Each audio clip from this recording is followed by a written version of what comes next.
రాష్ట్రంలో 2024లో సైబర్ నేరగాళ్లు 1229 కోట్ల సొత్తు కొల్లగొట్టారని డీజీపీ ద్వారకా తిరుమలరావు చెప్పారు. వార్షిక నేర గణాంక నివేదికను విడుదల చేసిన డీజీపీ ఏడాదిలో 7 లక్షలకు పైగా ఫిర్యాదులు వచ్చినట్లు చెప్పారు. 2023తో పోలిస్తే 5.7% నేరాలు తగ్గాయన్నారు.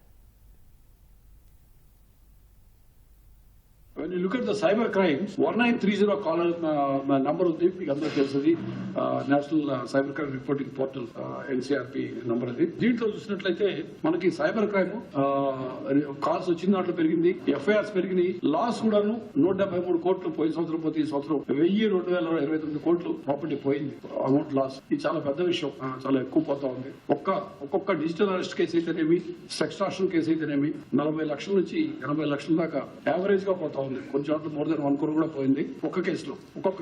సో అటువంటివి చూసినట్లయితే మీకు 610% పెరిగింది, 6 రెట్లు పెరిగింది రోడ్డు మీద. అదేవిధంగా అమౌంట్ ఫ్రీజ్ అయింది కూడా. అంతకుముందు 49 కోట్లు ఫ్రీజ్ చేస్తే ఇప్పుడు 225 కోట్లు ఫ్రీజ్ చేయడం జరిగింది. 225 కోట్లు సరిపోతుందా అంటే సరిపోదు, ఇంకా చాలా చూపించాలి. అది ఎట్లా ఉంటుందంటే, ఏ విధంగా అయితే రోడ్ యాక్సిడెంట్ కేసులో గోల్డెన్ అవర్ లో ఇన్ఫర్మేషన్ ఇస్తే మనం ప్రాణాలు కాపాడగలుగుతాం, అదే విధంగా ఇది కూడా అఫెన్స్ జరగగానే కనీసం చెప్తే కొంతవరకు మేము కాపాడగలుగుతాం. డిజిటల్ అరెస్ట్ అనేది అసలు లేదు భారతదేశంలో కానీ ఎక్కడైనా కానీ, మిగతా చోట్ల చెప్పడం కానీ. మన దేశంలో డిజిటల్ అరెస్ట్ అనేది లేదు. దయచేసి అందరూ వినండి, అర్థం చేసుకోండి. మీ ద్వారా ప్రజలకు కూడా తెలియజేస్తా ఉన్నాను.